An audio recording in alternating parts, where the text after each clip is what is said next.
ராமாயணம் பகுதி 76. ராமாயணத்தில் நேற்று 75வது பகுதியை பார்த்தோம். இன்று 76வது பகுதியை தொடர்ந்து பார்க்கலாமா? ராமர் கும்பகர்ணனை கடலில் வீசியதை பார்த்த வானரங்கள் மகிழ்ச்சியில் ஆரவாரம் செய்தனர். இதை பார்த்த அரக்கர்கள் அங்கிருந்து இலங்கை நகரை நோக்கி ஓடினர். இலங்கை நகரில் ராவணன் மந்திர ஆலோசனையை மண்டபத்திற்கு வந்தான். இலங்கை நகரில் ராவணன் மந்திர ஆலோசனை மண்டபத்திற்கு வந்தான். அங்கு அவன், இனி சீதையை நான் எவ்வாறு அடைவது? சீதையை கவர்ந்து வந்து 9 மாதங்கள் ஆகிவிட்டது. சீதையை கவர்ந்து வந்து 9 மாதங்கள் ஆகிவிட்டது. இன்னும் நான் அவளை அடைந்த பாடில்லை. இனி என்ன செய்தால் நான் அவளை எளிதாக அடைய முடியும் என ஆழமாக யோசித்து கொண்டிருந்தான். அப்பொழுது மாய வேலையில் வல்லவனாக உள்ள மகோதரன் அங்கு வந்தான். மாய வேலையில் வல்லவன் அவன் அங்கு வந்தான். அவன் ராவணனை வணங்கி நின்றான். பிறகு அந்த மகோதரன் ராவணனிடம், அரசே, தங்கள் முகம் ஏன் இவ்வளவு வாடியிருக்கின்றது? தாங்கள் எதையோ நினைத்து சிந்தனையில் மூழ்கியிருக்கிறீர்கள் போல, சிந்தனையில் மூழ்கியிருப்பது போல தெரிகிறதே. தங்களின் முகவாட்டத்திற்கு காரணம் என்ன என்று கேட்டான் மகோதரன். ராவணன், மகோதரனே, நீ மந்திரத்திலும் தந்திரத்திலும் மிக சிறந்தவன் என்பது அனைவருக்கும் தெரியும். நான் மகிழ்ச்சியில் இல்லாமல் இருக்கிறேன் என்பது உனக்கு தெரியவில்லையா? மகிழ்ச்சி இல்லாமல் இருக்கிறேன் என்பது உனக்கு தெரியவில்லையா? நான் மகிழ்ச்சி இல்லாமல் இருக்கிறேன். அழகில் ஒப்பற்றவளாய் இருக்கும் சீதையை அடைந்தால் மட்டுமே எனக்கு மகிழ்ச்சி கிடைக்கும். அழகில் ஒப்பற்றவளாக உள்ள சீதையை அடைந்தால் மட்டும்தான் எனக்கு மகிழ்ச்சி. என்ன செய்தால் அவளை எளிதாக அடைய முடியும்? மந்திரத்தாலும் தந்திரத்தாலும் வல்லவனாக இருக்கும் உன்னிடம் ஏதேனும் யோசனை இருந்தால் என்னிடம் கூறு என்றான் ராவணன். மகோதரன், அரசே, பெண்களுக்கு தாய் வீட்டின் மீது பாசம் அதிகம் இருக்கும். தாய் தந்தையரின் மேல் அதிக பாசம் வைத்திருப்பார்கள். ஒரு சமயம் தட்ச பிரஜாதிபதி, தட்சன், அந்த பிரஜாதிபதியோட மகளாக தாட்சாயினி அவதாரம் கொண்டு ஈசனை மணந்தாள். பின்னர் தட்சன் தான் நடத்திய யாகத்தில் ஈசனை அழைக்காததால், ஈசன் அங்கு செல்லாமல் இருந்ததாலும் இறைவனின் ஆணையை மீறி தாட்சாயினி தட்சனின் யாகத்திற்கு சென்றாள். இதுபோல் பெண்களுக்கு தாய் வீட்டிற்கு செல்வதில் அதிக பிரியம் உண்டு. பெண்கள் தாய் தந்தையின் மேல் அதிக கவனம் செலுத்துவார்கள். இதை மையமாக வைத்துக்கொண்டு மாய வேளையில் வல்லவனாக இருக்கும் மருதனை மிதிலாபுரியை ஆளும் சீதையின் தந்தையாக ஜனகனாக உருமாறி வரச் செய்து அவனை வைத்து உன்னை அடையுமாறு சீதையை வற்புறுத்தி கூறச் சொல்லலாம். மாய ரூபத்தில் ஜனகன் மாதிரி வர வச்சுட்ட அந்த மருதனை அவங்க அப்பா சொல்ற மாதிரி சீதையை உன்னை அடையுமாறு வற்புறுத்த கூறச் சொல்லலாம். தந்தையின் வார்த்தைக்கு மதிப்பு கொடுத்து, அல்லது தந்தைக்கு தன்னால் எதுவும் இடரும் வரக்கூடாது என எண்ணி சீதை மனம் மாறுவாள். நம்ம அப்பாவுக்கு எதுவும் வரக்கூடாது, அதனால அப்பா நல்லா இருக்கணுன்றதுக்காக அவன் மனம் மாறுவா அப்படின்னு மகோதரன் சொல்றான். தங்களையும் நேசிப்பாள். இதை கேட்ட ராவணன் மகிழ்ச்சியில் துள்ளி குதித்தான். மகோதரா, என்னே உன் அறிவு திறமை பாராட்டினான், அளவில்லாமல் பாராட்டினான். இந்த மந்திர சூழ்ச்சியில் எப்படியேனும் நான் சீதையை அடைவேன் என்றான். மகோதரா, நான் அசோகவனத்திற்கு சென்று சீதையுடன் உரையாடி கொண்டிருக்கிறேன்.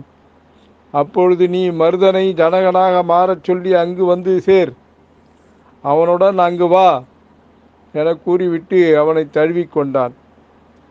அசோகவனத்தில் சீதை ராவணனின் பெருந்துயரத்துக்கு நடுவில் வேதனையுடன் ராமனை நினைத்து கொண்டு அமர்ந்திருந்தாள். அப்பொழுது ராவணன் பெண்கள் புடைசூழ சீதையின் முன் வந்து நின்றான். சீதையின் முன் கைகூப்பி வணங்கி, பெண்ணே, அழகின் வடிவமே, உன்னால் நான் தினம் தினம் வருந்தி கொண்டிருக்கிறேன். உன் மீது கொண்ட ஆசையால் நான் அவதிப்பட்டு கொண்டிருக்கிறேன். நீ எப்பொழுது என் மீது இரக்கம் காட்டப் போகின்றாய்? பெண்களுக்கு எப்போதும் இலகிய மனம் உண்டு. நீ என் மேல் ஏன் இரக்கம் காட்ட மறுக்கின்றாய்? உனக்கு என் மேல் என்ன கோபம்? நீ என்னை ஏற்றுக்கொண்டால் உன்னை இந்த இலங்கைக்கு அரசியாக்குவேன். உன்னை அரசியாக்கி நான் உனக்கு சேவை புரிந்து என் வாழ்நாளை கழிப்பேன். அரண்மனையில் உள்ள பெண்கள் அனைவரும் உனக்கு சேவை புரிவார்கள். நீ மகாராணி போல் இங்கு வாழலாம். நீ இப்பொழுதாவது என் மீது கருணை காட்டு என தரையில் விழுந்து வணங்கினான் ராவணன். ராவணனின் சொற்களை கேட்ட சீதை நெருப்பு போல கொதித்தாள். அரக்கனே, கொடியவனே, பாதகனே, ஒரு சிங்கத்தை விரும்பும் நான் ஒரு நாய்க்குட்டியை விரும்புவேனா?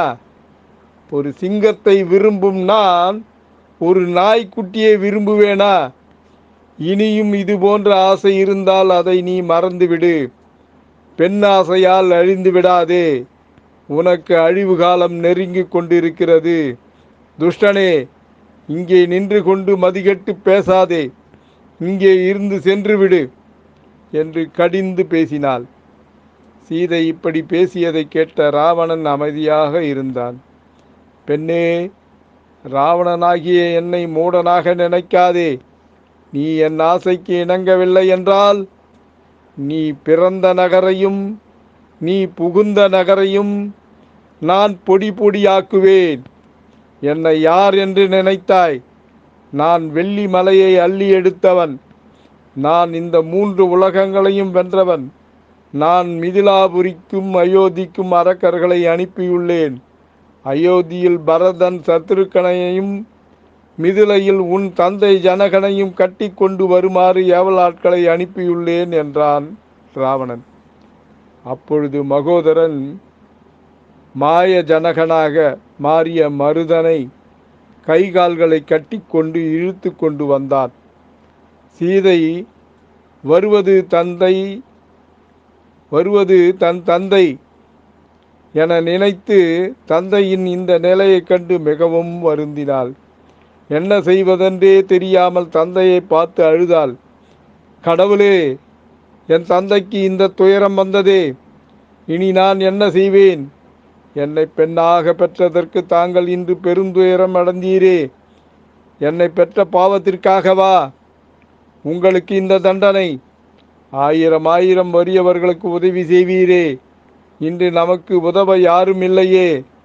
தர்மமூர்த்தியாகிய உங்களுக்கு துன்பம் நேர்ந்ததே. இனி நான் என்ன செய்வேன்? என்னை சிறை மீட்டுச் செல்ல இன்னும் என் கணவர் வரவில்லையே. எப்படி உங்களை நான் சிறை மீட்பேன்? ஒரு பெண்ணாகிய நான் உங்களை எப்படி சிறை மீட்பேன் என பலவாறு புலம்பி அழுதாள். அப்பொழுது ராவணன் சீதையிடம், பெண்ணே, நீ கவலைப்படாதே.